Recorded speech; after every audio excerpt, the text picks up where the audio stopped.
Other than that, how's everyone's Sunday? Good. Very good. Nice. Love to hear it. I'm sorry, I'm about to make it a whole lot worse. Okay. I'll start 2 minutes early. What are they missing? So, welcome to Eye of the Beholder, Dungeons & Dragons Media. I am Thomas. I am with 5th Gen, not Pokemon, but this is like in the nebulous space of being canon or not. Anyways, don't talk to me. I'm just here to talk to you about these wonderful pieces of media. The Dungeons & Dragons cartoon, the bad movies, yes, we're gonna talk about them, and just a bunch of other cool little Dungeons & Dragons media we found. Because, you know, Dungeons & Dragons is a bit obscure. I'm sure, like, not many of you have heard of it. So don't worry, you'll find out. And you may be thinking, something's missing from this. And, you know, maybe something like a modern day Dungeons & Dragons story, something that really gives the brand the success that it's so yearned for. And one of them does exist. And yes, we are going to talk about it.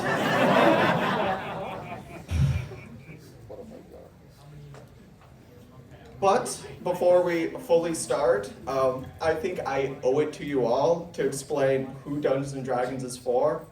Like, it could be for anyone. Is it for the young? Is it for the actually talented? Is it for exactly who you think it's for?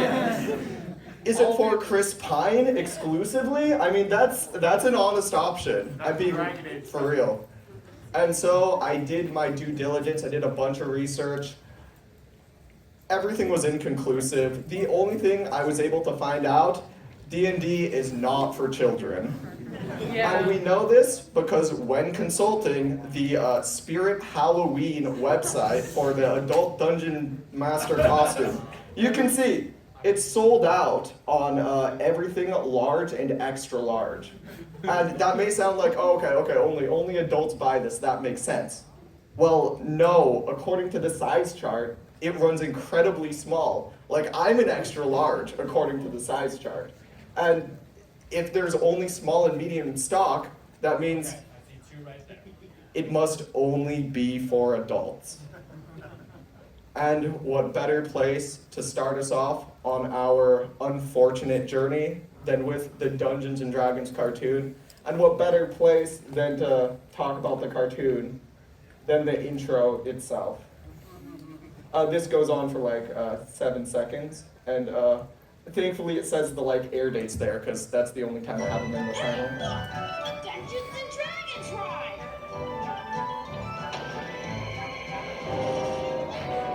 Wow, neat! Give me a break. I don't like this! What's happening? Where are we? Look out! Fear not, Ranger. Barbarian, magician, thief, cavalier, and acrobat. Who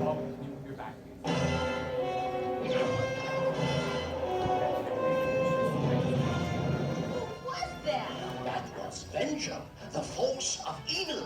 I am Dungeon Master, your guide in the realm of Dungeons and Dragons. Okay, so I said we talk about the cartoon immediately. I lied. This brings up more questions than answers. For example, top 5 most dangerous roller coasters. Yes. Number 5, Action Park. That's a water slide. This is a bad idea. What? Number 4, any roller coaster and Roller Coaster Tycoon. Yeah. You know the ones. Number 3, let's give this one credit, okay? I don't want to be sent to Dungeons & Dragons. I would not roll the dice on that one. Nowadays, Imagine maybe. being sent there as level 1 and the first thing you see is Tiamat. I just don't take that bet. Number 2, Thrilla Gorilla from Six Flags.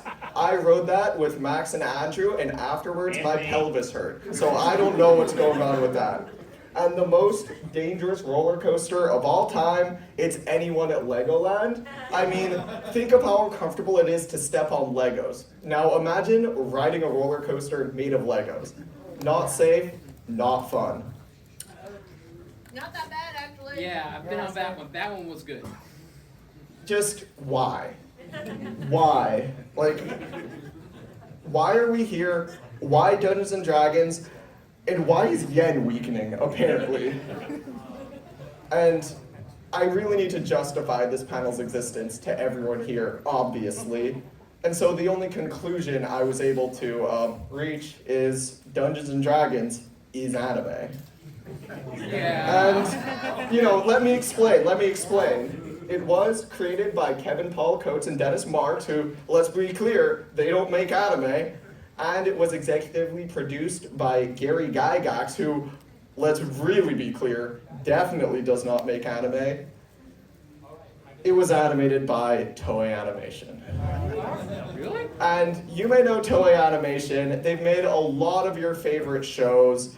I mean, just to name a few off of the top of my head, King Kong, the animated series, The Smokey the Bear Show, and my personal favorite, Transformers.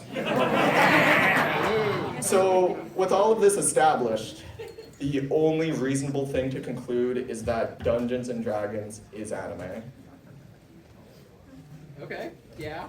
And we may as well start things off with characters.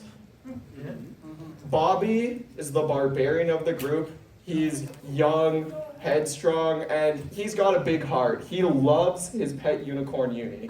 So he's really just a wholesome child. Okay, character one, pretty good. Eric is the cavalier. His main personality trait is that he's the rich kid. He's also arrogant, cowardly, ignorant, selfish, sarcastic. I'm starting to wonder why I actually like this guy. Next, we have Hank, the group leader. Diana is the advocate of the group. She's actually sensible. She's actually talented. She's, according to the show, she's a state level gymnast. So she doesn't need a D&D class to be made up for her. I mean, yes, they do make up the acrobat class for her, and yes, this design does not age well. Presto, any Presto fans? I pity you. He is, of course, playing along with all those stereotypes. He's an introvert, a nerd, and he's kind of bad at what he does. Sounds like me. And I will note, unlike everyone else, Presto's his actual name. Like, they have like 80s kid names. No, not Presto. He was born for this. Sheila the rogue is naive, timid, docile, I missed the clicker, mild, lonely, pretty much every single negative Pokemon nature. And those are our player characters. Our non-player characters, Dungeon Master. Remember him? He's not going to be the worst character ever in just a few episodes. And there's Avenger. Is evil a personality trait? I mean, I guess that's it. And with a cast of such unique and thrilling characters, you'd expect episodes to start with them hanging around, having banter, doing literally anything. Nope, most episodes start with them just staring into the void as if waiting. And just based on the whole vibe of the show, the plot structure's really obvious. Dungeon Master approaches them for some, secret quest with a promise to a portal home. But, they gotta find some sort of mystical object or mystical location. But they can't because Avenger is out to stop them. And along the way, they meet, some weird NPCs and fail to, get the MacGuffin or the way back. But hey, at least your friend next to you learned a valuable lesson. We're actually doing this. I'm gonna go over a few episodes of the show, and you will see. You will delve into the darkness with me, and together we will see what this cartoon has in store for us. The Night of No Tomorrow. It's episode 1. It starts exactly after the intro ends. The gang kind of just stands around doing nothing. They're rudely interrupted by Tiamat, who kind of just comes back from out of the cave. Bobby, being the man of action that he is, ints immediately and has to be saved. So they lure Tiamat to a cave, and Bobby, who after being saved in the 6 seconds, which is his turn, climbs the mountain and hits the boulder off. So good for him. Yeah. But he recreates his favorite scene from Pokemon Genji's rescue team and just rock slides the dragon. And that's when Dungeon Master just kind of walks up. He appears out of nowhere and tells them if they travel north, they might, and I have to stress, they might find a clue to help them on their way home. And since they're just here, it's not like they have a choice. Like, what else do they do?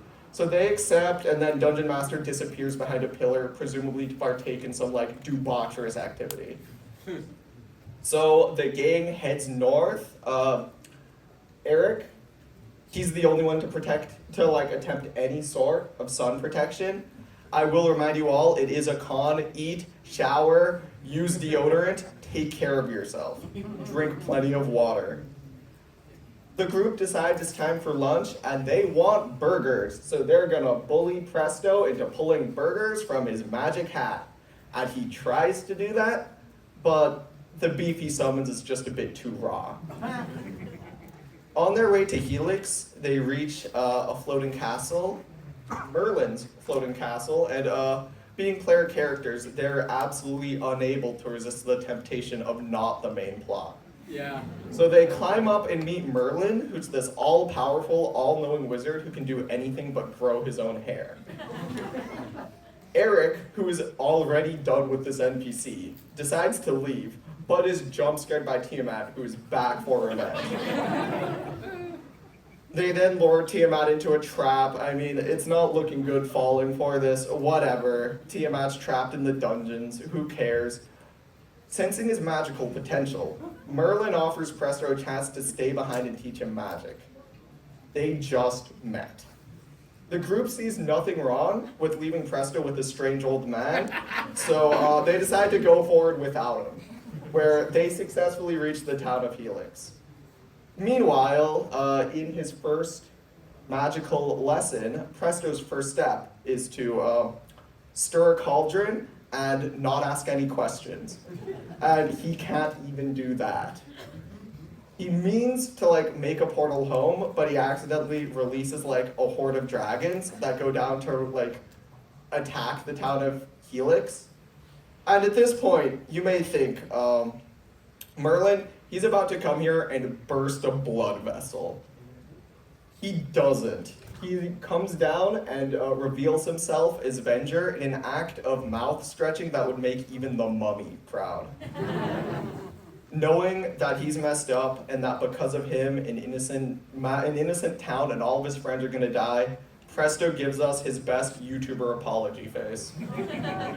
Thankfully, the group has been warned by a stereotype that this was gonna happen. So they ride back to Merlin's castle and hit him with books. And I'm disappointed with this attack. This isn't even the worst way literature can be used to hurt someone. Venger gets free because of course he does, and Tiamat gets free because of course she does, and they kind of just look at each other and realize that both of them need to go. So they fuck off immediately, and Presto somehow figures out how to undo the spell, and Dungeon Master just jumps out and is like, hey, here's magic items, and here's horses. And the horses are relevant because this is one of the few episodes where they make any sort of progress at all. And I will say, the horses, not in episode 2, died off screen. Yeah, I did do the same thing.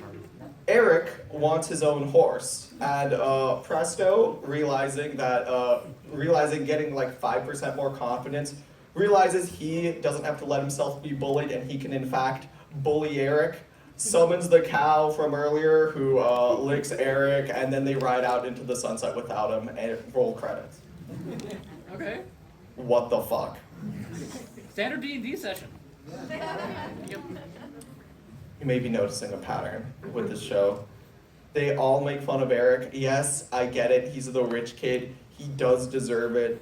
But it gets to the point of actual bullying. How many episodes do you think they start, like, with them making fun of Eric? 39. 39. It's out of 27. 39. It's out of 26. 27. The answer is yes. It's 14. Half the show starts with them making fun of Eric. And to give you context, Eric's just been turned into a bog beast, and they're just laughing at him. So, bad luck. How many episodes end with them making fun of Eric? All of them. All of them? No, it's not all of them. Any actual guesses? 26. 26. Half? 2/3. 17. So around half to 2/3-ish. It's just too much. What are you talking about? It's Yeah. not enough. Are there any episodes that do not meet either of those conditions? No. Absolutely not. How many times did you rewatch this? Too many. And one more there, and then I'm moving on. How many times did he deserve it, though? About a third. About a third. Episode 1, this thing here, it repeats 19 more times until we get to episode 20, The Dragon's Graveyard, where things really reach a boiling point for the party. Starts off with the gang versus a frost giant, and they win in a convincing manner and split a mountain and find a portal home. However, Venger arrives and blows that shit up. And normally this is how the episode will end with the group failing. This is actually how the episode starts. So we actually get to see the group wallow in their disappointment and defeat in misery. Bobby, being, 8 years old, has a little bit of a breakdown because he's a child and he's been separated from his family for like a month. Dungeon Master appears, absolutely failing to read the room, and asks the party to find the Book of Darkness. Hank has had enough. He's like, no dude, we're not gonna find Atlas Shrugged for you. Go home. Dungeon Master does not go home. They get in an argument. Hank eventually convinces Dungeon Master to let them know where to find Tiamat, because if they find Tiamat, guess what? Ooh, they can kill Venger, and once they kill Venger, no one's gonna stop them from going home. And Dungeon Master's not happy with this, so he fucks off behind a rock, and the group are attacked by Venger. They almost escape into a cave when, very tragically, Uni, Bobby's pet unicorn, is lit the fuck up, and the gang has to pull a Saving Private Ryan to get them back. Uni is injured and dying. Bobby reacts like any reasonable person would, first with sadness and then with anger. He vows revenge, showing the most conviction out of anyone in the show. And I quote, "Don't feel sorry for me, Sheila. Feel sorry for Venger." It's personal. Yes. So then the group combines their weapons to in a weird symbol. I don't know what this is. If you do, please let me know. And it transports them to the Dragon's Graveyard, which I don't know where it is, but it looks like it's on the moon. So I'm just gonna say it's on the moon. Also, this place kind of sucks. Yeah. Unlike an actual Dungeons and Dragons party, they find a magic sword that can cut through rock super easily, and they decide it's too scary to touch it or use it. They're like, oh no, we don't need that. Like an actual party, they're attracted to the real-life architecture of the area, and thankfully for them, that's where the plot is. They start off fighting Tiamat, and they kind of beat her poison breath by just holding their breath, and I don't think it works like that. Nope. But eventually they get their conversation, and Tiamat's like, sure, your weapons are powerful here.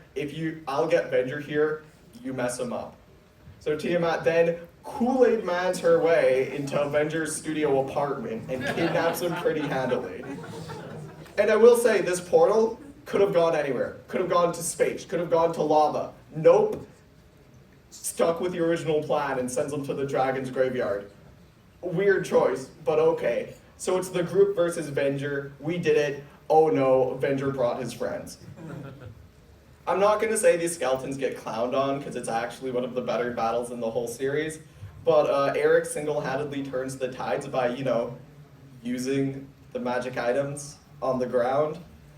And Bobby gets his revenge and breaks the ground beneath Venger's feet. And this is when the group stands behind Hank and is like, okay, you're the leader, Hank. You decide whether to take Venger's life or not. You alone make this moral choice. You alone. We want you to kill Venger, but it's your choice, buddy. You're the leader. He doesn't kill Venger. He takes pity on him. To the delight of Dungeon Master, who just appears again, and he's looking very happy for them not killing their worst enemy. And he heals Uni with a tiny net, and then they fuck off. And as the episode ends, you can see Tiamat looks out disapprovingly. This is the last time Tiamat's in this show. She was so angry, she wrote herself out. Their most powerful potential ally is gone. Roll credits. This Dungeon Master, man! Look at him. If in case you haven't noticed, like most real Dungeon Masters, Dungeon Master is kind of a sicko. Like, he's just condescending and awful. How many episodes do you think he smugly explains the moral at the end? All of them. All of them? 22, less than that? 21. About half. It's literally the same. It's also 17. The same episodes? No. Well, most of them are the same. How many episodes do you think he smugly gives them a quest at the beginning of the episode? 27. 27. Have you? Literally the one time you don't say all of them. Because it's all of them. I did. He said 27. 27? Yeah, Said 20, it's all of them. I'm still correct. Whatever, next episode is The Time Lost. I'm not going to tell you why this episode is important and influential and very, very notable. But I trust all of you personally, so I believe we can figure this out. Starts off with the gang under attack by wyverns when they're saved by a fighter jet. The plane saves them, but they can't get its attention. However, the plane is being chased by Venger. And the pilot is shocked by this. He says, and I quote, "I'm pushing Mach 1 and he's gaining on me." Not a good sign. Do we know how fast Mach 1 is? Yeah. That's a movement speed of 6,521 feet per round, assuming you don't dash. And I would say it's Venger riding a Pegasus, but we don't know because the wings are on Venger and not the horse. So I guess Venger's like holding the horse there and he's flying. Maybe is it a nightmare? I don't. Nightmare! Fire hoops! You just did levitate on it. Does not wait feet. Dungeon Master appears, and he's like, "Okay, gang, it's a world-ending threat this time. Movie-level stakes in 20 minutes. Oh, and Eric, you're gonna fall and hurt yourself," and it happens. So, first of all, what the fuck? I don't know where this is going. Meanwhile, at Venger Ziggurat, Venger has captured the fighter pilot along with a bunch of other historical figures for his own evil machinations. We're not supposed to know what's going on yet. He's just showing us.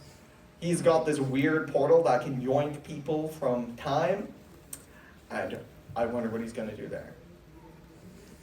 Now, this part gets a bit much. Please bear with me. Meanwhile, during World War II, a self-propelled anti-aircraft weapon shoots down a bomber. The bomber falls out of the sky and into a weird portal, leaving the war to end all wars behind. And we come back to Dungeons and Dragons, baby. The gang are just standing there, as always, staring out into the vast void when, oh, look at that, a World War II bomber crashes right in front of them. We should save and help the pilot. The pilot introduces himself as Josef Mueller, and God. the party instantly hit it off with him. They were like, "Hey, we're both from Earth. Let's find our way back home. Hey, friends." So they all leave with their new best friend, but that's when the camera lingers on a certain symbol on the tail section of the plane. The party have a picnic with their BFF Joseph, where they comment on how old and decrepit his plane is, and how outdated it is, and what sort of historic air show he's a part of. And he's like, "What? My plane was top of the line machinery." And then they lock eyes for 5 seconds. And then Joseph books it. He runs to a river looking at his own reflection, questioning the choices that led him to this exact moment before casting off his armband, all sorts of deep shit. The group run up, they obviously want an explanation, and he's like, "Yeah, okay, you got me, I fought for the Axis, but don't worry, now that I'm in D&D, I'm free." Who would believe that? Would anyone? No. Okay, I don't trust you three, and I obviously don't trust the group because they believe him as well. I almost sense motive check. What? What's he gonna do? Get kidnapped because Avenger shows up, and just takes him and sets the forest on fire. Now, what do you do when there's a forest on fire? Like, what do you do? Any guesses? They actually participate this time. Find a leg and Run hide and it. let it out. Marshmallows. Mermaids! Run! Create a barrier. Cook dinner. Oh, okay. Everything except stop the fire was objectively a bad idea. However, not the worst ideas in the world. That's what the group does. Because they decide to, how should I put this, create an ecological disaster.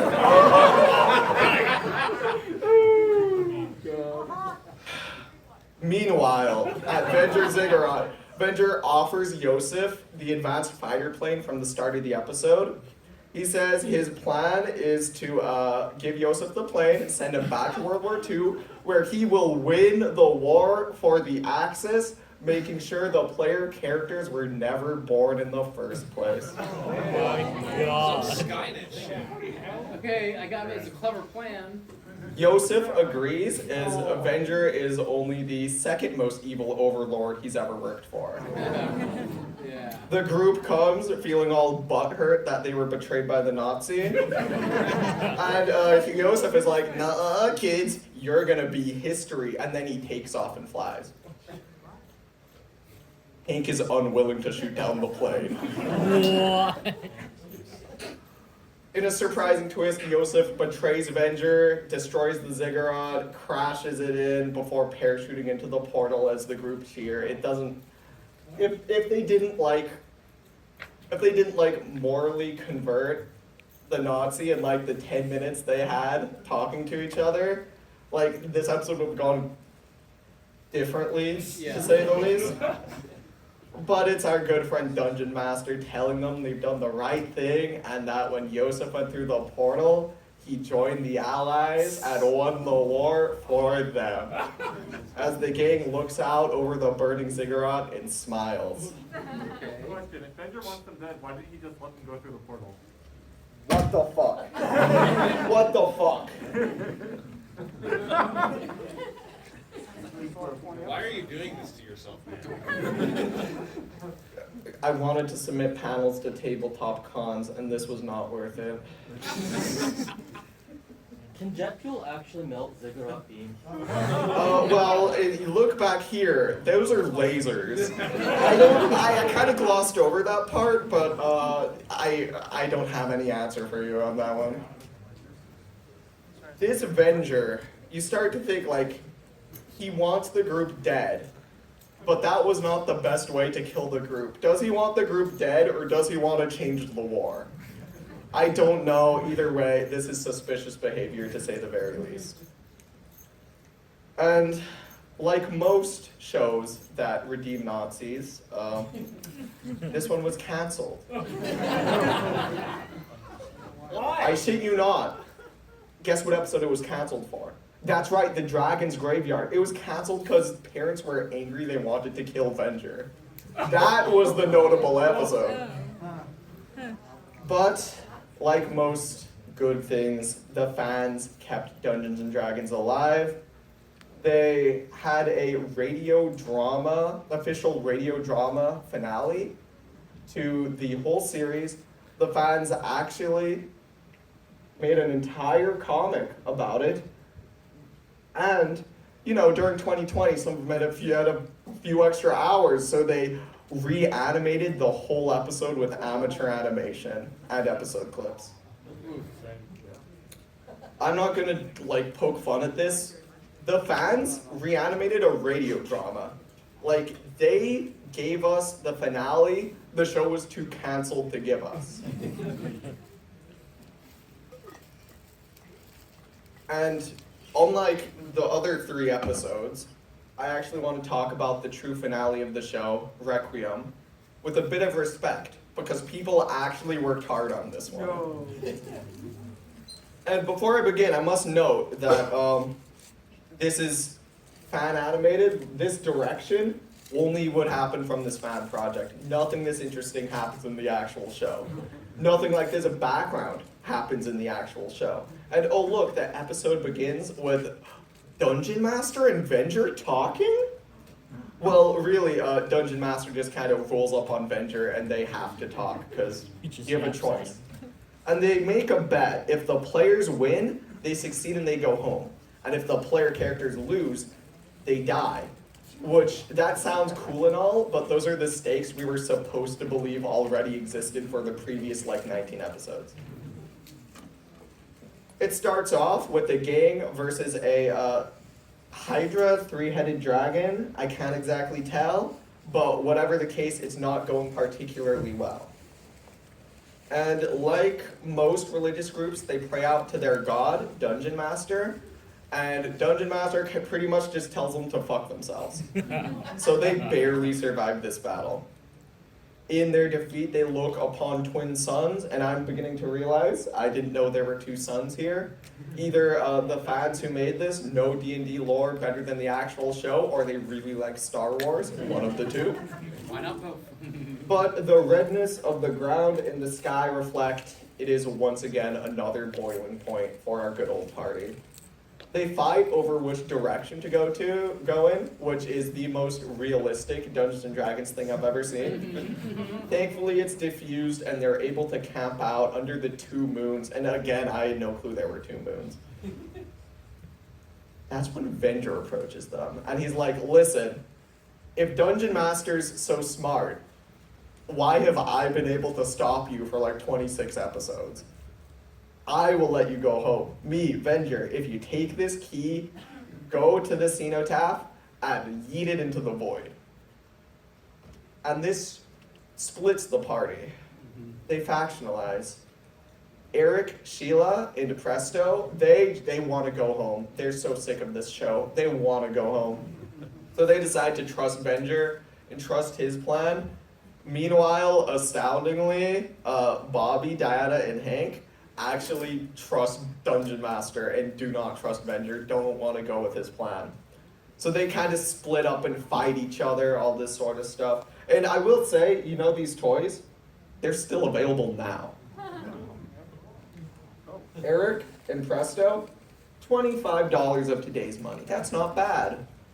That could get you quite a lot, you know? That could give you what? A meal and a half? Yeah. In this economy? Bobby and Diana, they don't do as well as half price for something that came out in the 80s. Not bad. They're doing quite well for themselves. Sheila's not even here, so she must have put on her invisibility cloak and fucked off. Ink is $5. So Eric's team leave on a flying boat, and Hake's team roll a nat 20 on animal handling, and Tim, again, I think it's a wyvern or a dragon, whatever the case, they pursue them over a volcano for maximum dramatic effect. And this is when Hank, being the incredibly cool and not awful person that he is, decides to open fire on his own teammates. What? This is more effective than you know, as their boat catches on fire and falls into lava. Let me get this straight. Hank, he's not gonna shoot Venger. He's not gonna shoot a Nazi. But Eric, you know what he'd do to Eric. The rest of the group is appropriately horrified at what Hank has done. Even Hank himself looks distraught before shaking it off and being like, okay, gang, we have to get over this and keep moving forward. It's what the rest of the group would have wanted. Oh God.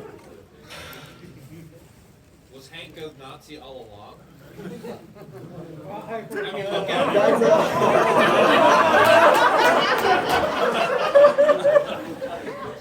I believe that. I would 100% believe that. Points. Yeah. And this is when the surviving members of the group reaches the cenotaph, and the door looks like the roller coaster from the credits. This is cool. Something that's only here because it's animated by the fans. And the door knocker, it's the title card.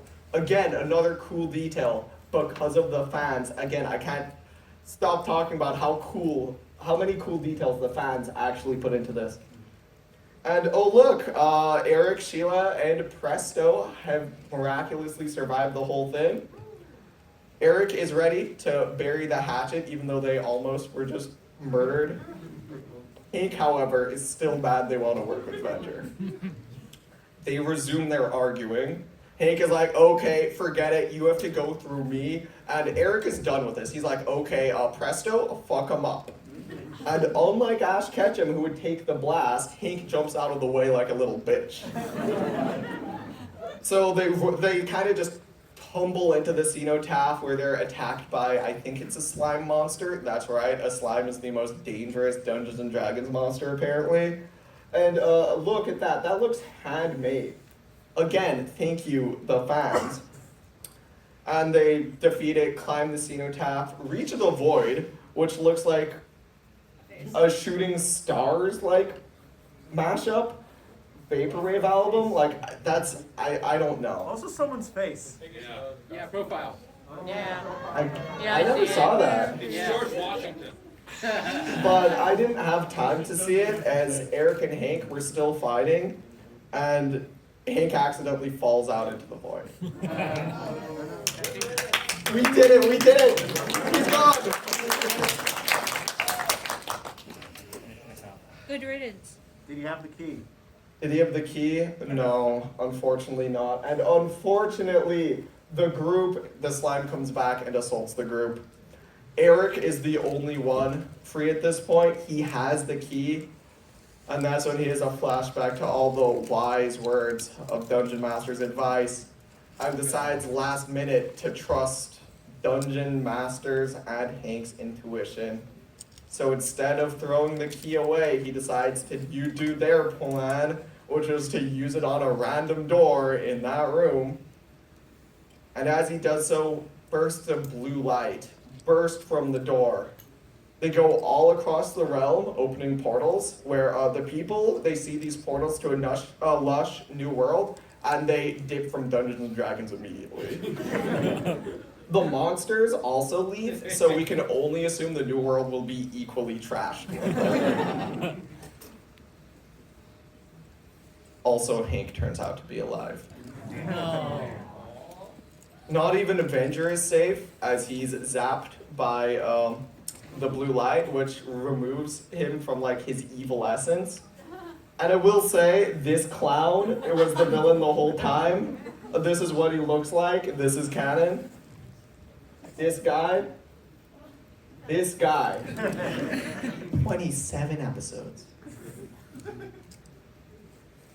Also, he's revealed to be Dungeon Master's son.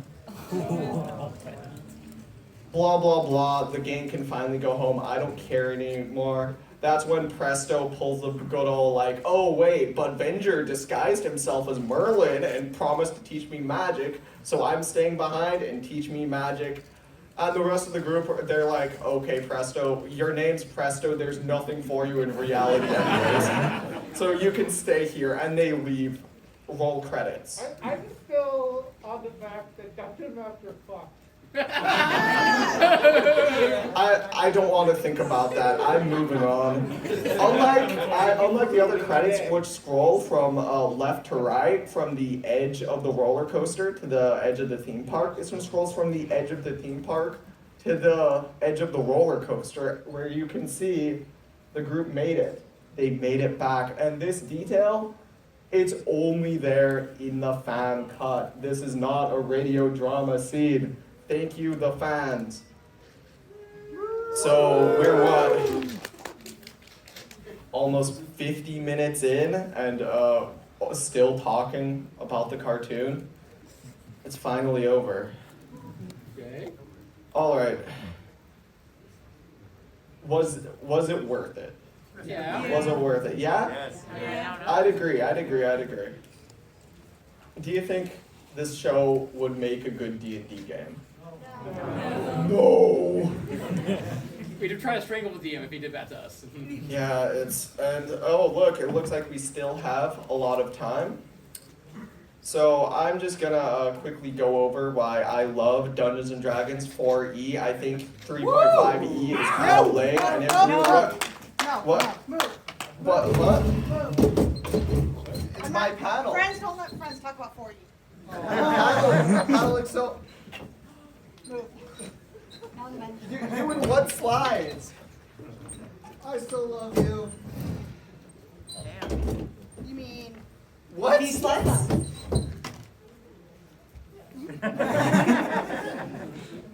Yeah, we're taking over your presentation. You took too long on just the show, so now we'll speedrun everything else. So, hello, and welcome to Eye of the Beholder. To kind of analyze just how D&D, various D&D media is, this is Kay, I'm Mams, that's still Thomas. So, now we're going to go over the question, what makes a good D&D product?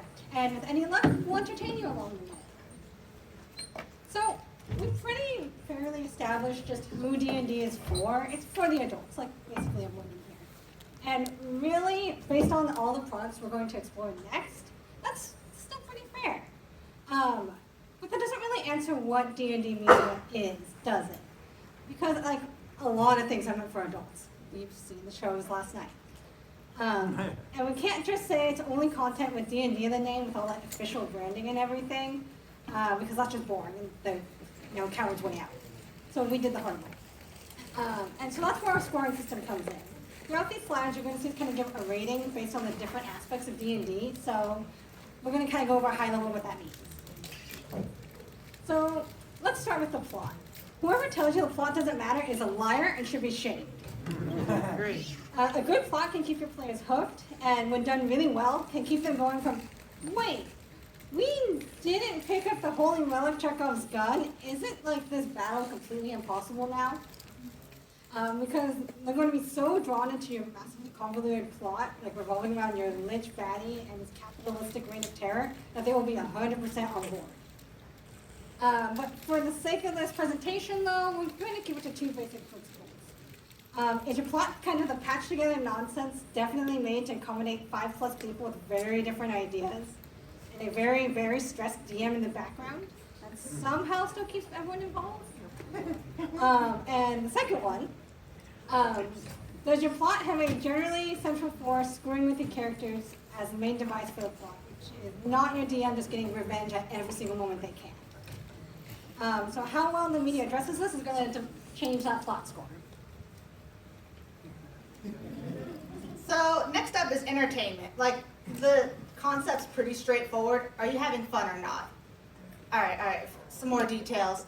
This is actually kind of based on how well you can imagine driving 2 hours to your friend's house to munch on Doritos and like actually play this if it was a campaign. So like pretty straightforward. So if you need something a little bit stronger than Mountain Dew to survive this game, to survive the media, it's not going to score well. So characters come in two parts, non-playable and playable characters. Non-playable characters should be interesting, keep people drawn in where they aren't asking too many questions, and for example, no one's gonna notice that Bonkus is acting more like a Dragonborn than the actual kobold he is, because he has a pet hamster, and they're gonna protect that hamster and Bonkus for their life. Playable characters, though, are a bit more variable.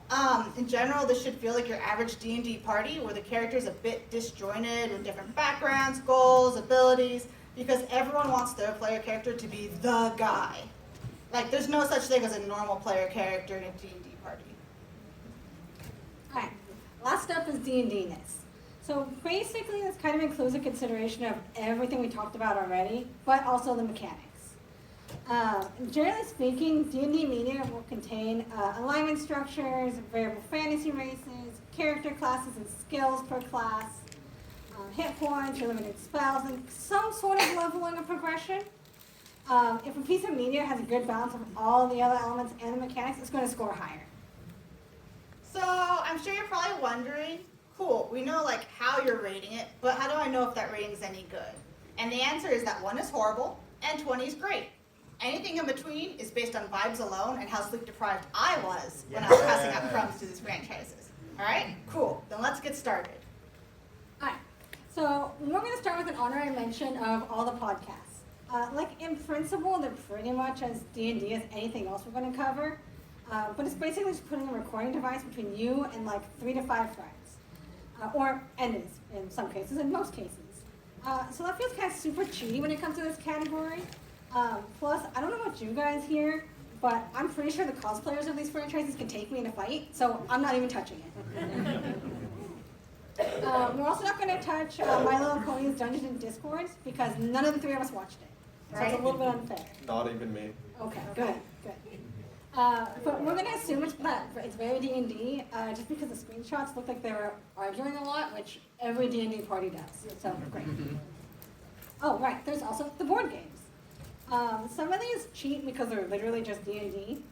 Others are just, kind of boring to cover in a panel, so we're not going to do it. We could show you how much fun we're having playing them, but too boring, so we're just going to stick to the films and games. Okay. So what we're actually going to start with is Final Fantasy. And yeah, I'm hearing you. Final Fantasy is nothing like D&D. It's not even close to media. And that's where I'm here to tell you that you're wrong. Frankly, pretty much any Final Fantasy before Final Fantasy XI could fall under the umbrella I'm about to describe, but I'm going to stick to objectively the best one. Yep, that's Final Fantasy X. So we're going to start with the obvious, the mechanics. So this game kind of hits your basics for combat. The time when you enter combat is completely arbitrary and determined by someone who's not you. Your party each has skills that are defined according to their class. Everything is turn-based, according to a spell limiter, and your entire fate is determined by how much the rolling mechanic hates you. Miss for no perceivable reason, enjoy a miserable, agonizing death. Additionally, like D&D, leveling up requires a guide, about an hour of your time, and the intense dread that you absolutely did it wrong. So, plot-wise, you start as someone whose life is going great. Solid start, looks like you have it made. Then your DM makes your tragic backstory for you because he decided to get high and say that a giant wormfish ate your entire homeland and you're the only survivor. But who needs family or home when you have found family? And what else is found family but your D&D party? So we have your usual archetypes here. You have you, the girl who's too pure to be the party healer, the edgelord, the jock, the MILF, the furry, and the manic pixie dream girl. Your DM then railroads you to an adventure that arguably could be solved in a million different, easier ways, but he wants you to see the cool things he's come up with. Totally creative, inspired things, and not like his sleep paralysis demons. With big hits like a giant Jesus Mary fish hybrid, a sexy bug, and literal construction equipment. Wait. Go back to the bug. Okay, thank you. Right below the bug. And I mean, what's a D&D game without a little mental breakdown now and then? So all in all, it's not a terrible representation. You know. Okay, if you want to redeem yourself, you gotta cover this one. 'Cause I'm Yeah, not okay, doing it. okay. This is the Dungeons and Dragons movie from the 2000s, and it's not good. It's really not good. In fact, it's got like PS2 level graphics. Look at that. But I can't hate it. Look at that beholder. It's perfect student film energy. It's about as sexist as the average D&D game. I do warn you.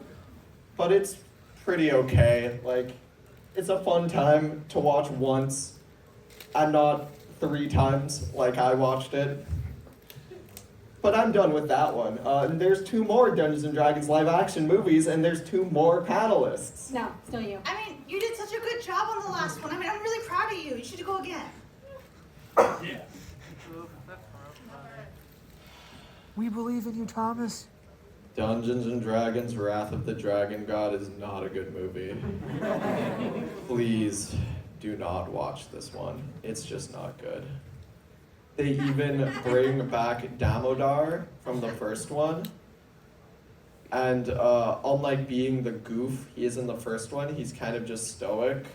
I mean, not even his luscious blue lips can save this movie from being an absolute train wreck.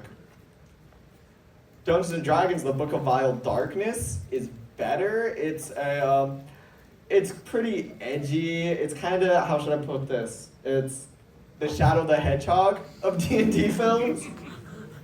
It's where the guys kind of try, let's say Shadow. Shadow's trying to kill an evil party that killed his whole, religious organization, while trying to debate on whether it's right to take a life or not. So, pretty cool. As you can see here, what is that movie summary? First off, I'd say it's way too long. It's just lore. I don't want that. Second of all, it's listed as a TV series. It's a movie, not TV. It's rated R, and I just want to remind all you adults out there that just because you can do something doesn't mean you should. 2012? That was when D&D 4 was big. Wait, actually, maybe it's cooking. It's a pretty good movie now. No. We're gonna move on to Dragon Age. Moving to Dragon Age, I'm not just saying it's a D&D media just because it has dragon in the name, because honestly, for being a game called Dragon Age, there's kind of a severe lack of dragons in this game. There's maybe 10, and it's all in the last game, so the dragon to age ratio, really bad.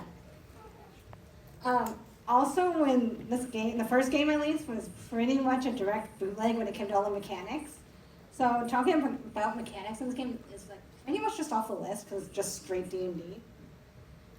In fact, consider Dragon Age to just be the different versions of D&D Extremes. So, for example, the map making. We have 2 totally different map making styles across this series. You have the friend who keeps reusing the same damn maps in Dragon Age 2.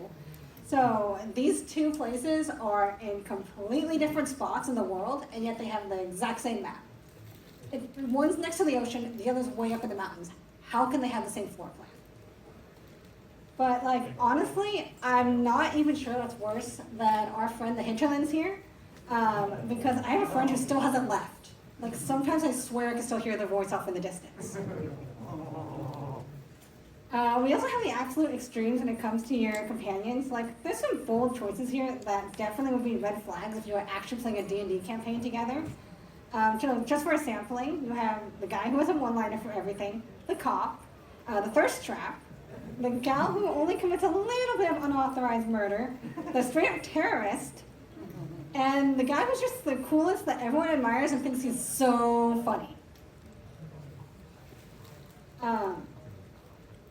Also, like a real D&D party, if they hate your guts, they will absolutely stab you in the back. All these people stab you in the back if you screw them over.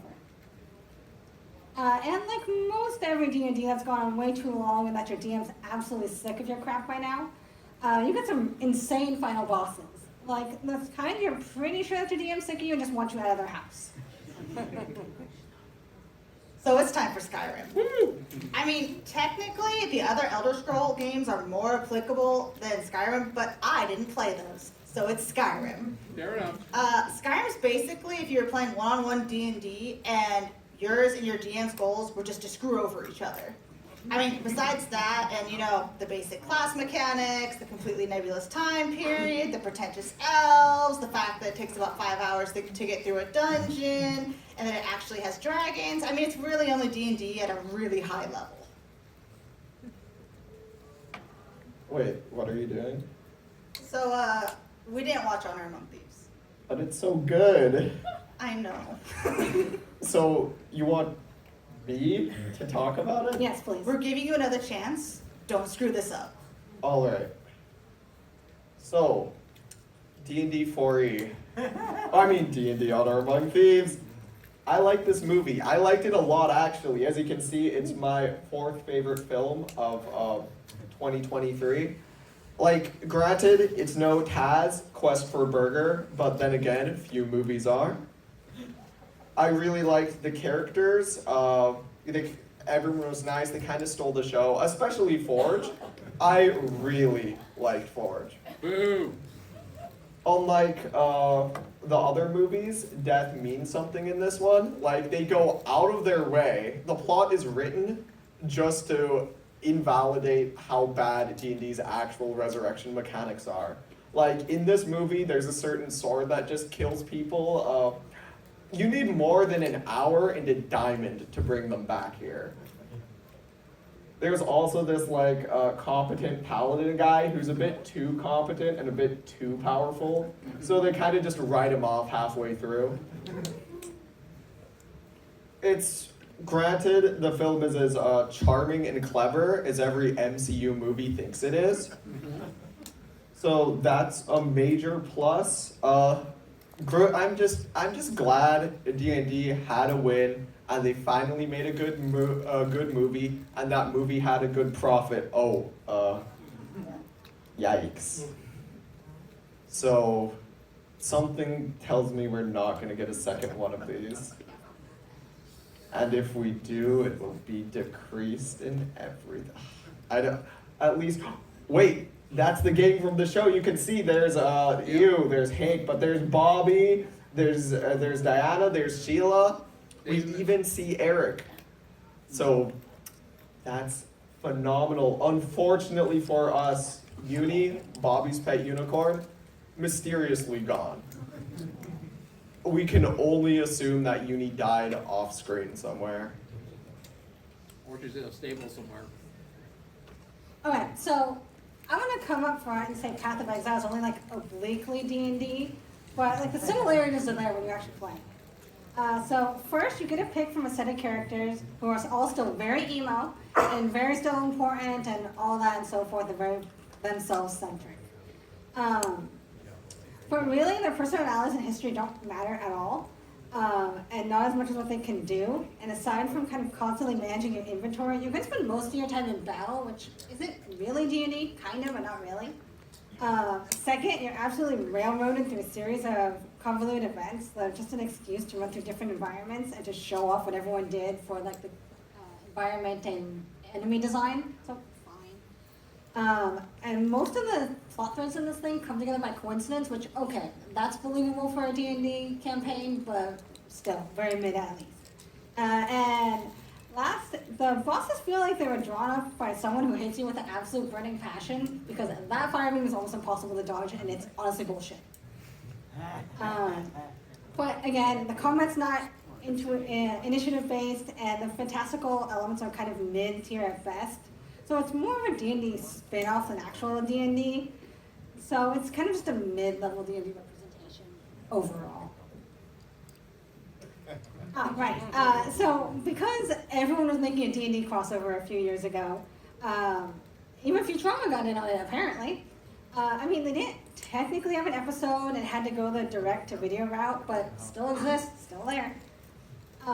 Basically, the firm takes the whole "it's all in their head" cliche and kind of flips that on its head because this is all in Bender's head, and he's a robot who shouldn't have dreams in the first place. So I mean, okay, fine. It's kind of a pretty standard D&D adventure. Apparently sprinkled with Lord of the Rings at the end, because why wouldn't you conflate the two since everyone else does apparently? But it's got the usual amount of Futurama innuendos and mid-level puns, so it's okay. Wait. Did we talk about SpongeBob, Dunces and Dragons?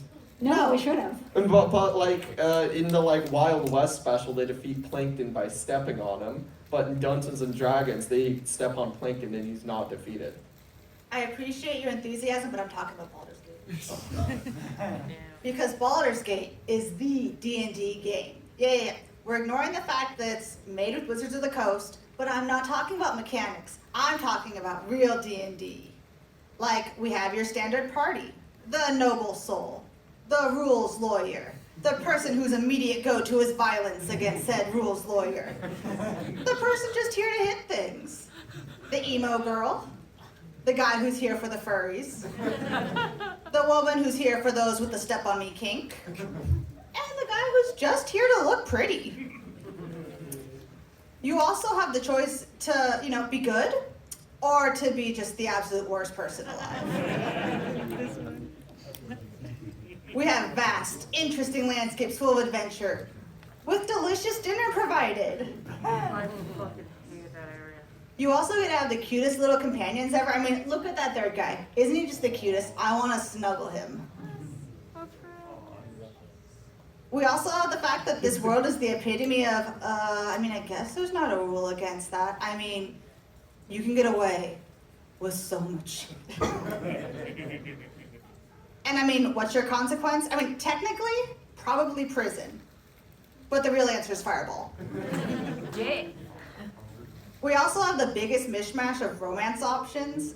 You got, the basic choices, the brave, and the bold. Yeah, I know you sickos. So yeah, Baldur's Gate is the epitome of the D&D experience. So, is this one a bit? Yeah, it's actually honestly a bit. But like not 100% a bit, because think about it. There's a lot of armor, a lot of weapons, and all kinds of items that you would normally find in the same Dark Souls games as you would in a D&D game. Mm-hmm. It's kind of got the same baseline as D&D, where you get really weak stuff at first, but then like as you get better, they kind of remove all of the limiters that you get stuck with, and you kind of just have to watch your weight, or you'll just inevitably die because you're too heavy. You're fat roll, and you're not getting anywhere.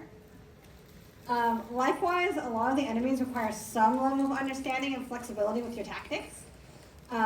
Like the thing you'd really encourage with a good DM, you have to watch your tactics as much as you actually watch everything else. And there's also a lot of advantages to using specific weapon types. Literally, that there's weapon types at all is kind of actually pretty big for a game to have. Usually it's just like one weapon and that's it.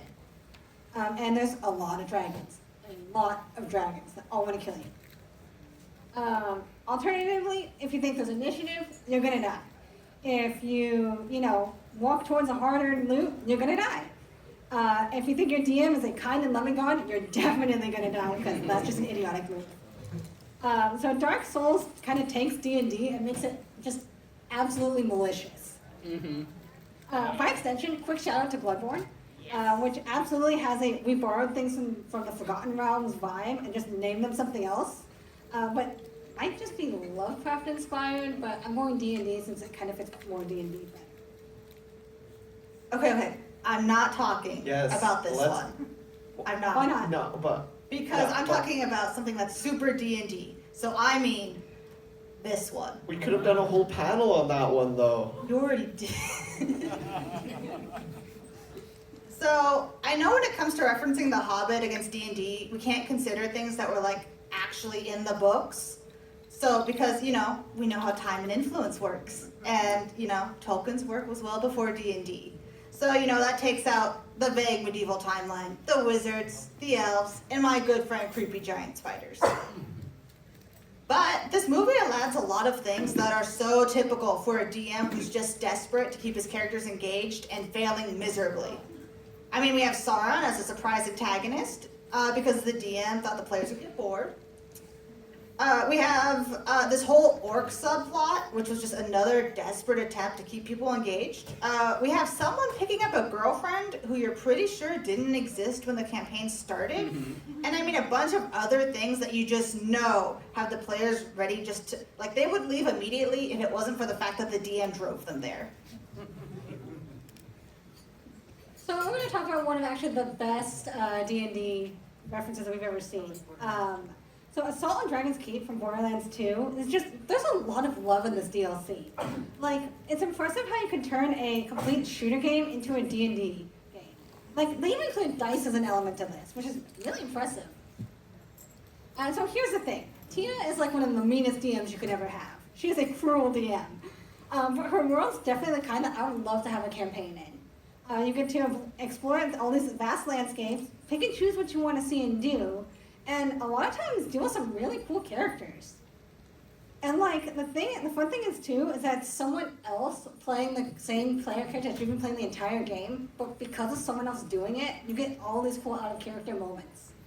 So like even the dialogue's not quite the same that you would expect, but it still totally works, and all the character analogs really work. Like, think about it this way. Maya's a siren, so like a tiefling is like the best analogy for that. And Zero's a non-human entity, so duh, of course he's a construct. What else would he be? And there's also the fun little mechanics of rolling for just how good your loot is, which, yeah, a lot of DMs, especially the mean ones, do that to you. But most importantly of all, this game is very true to life when it comes to D&D. After all, you're playing this game to pretend you don't have depression. So, fair. Again? Yes, again. Why do I have to talk about Bright? Because we have time. Give me the seat. Give me the seat. I'm not talking. I don't want to do this. What is... We all know Bright? Good.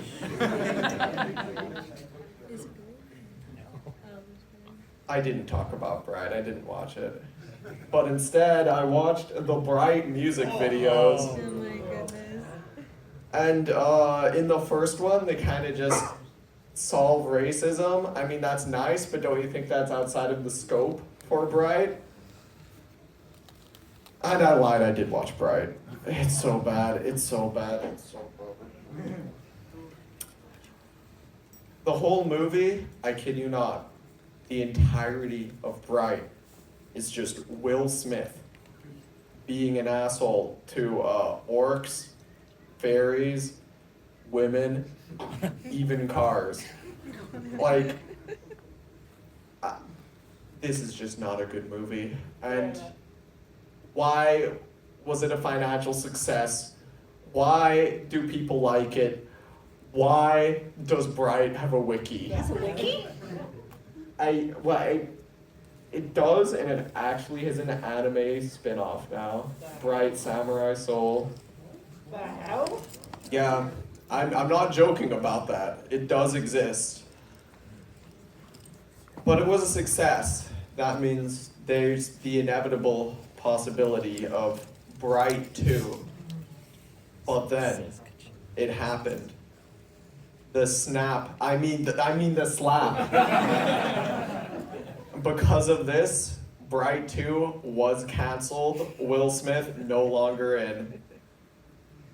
Wait, Bright was canceled? It was canceled. It was canceled. And with that uplifting note, I think that's our panel.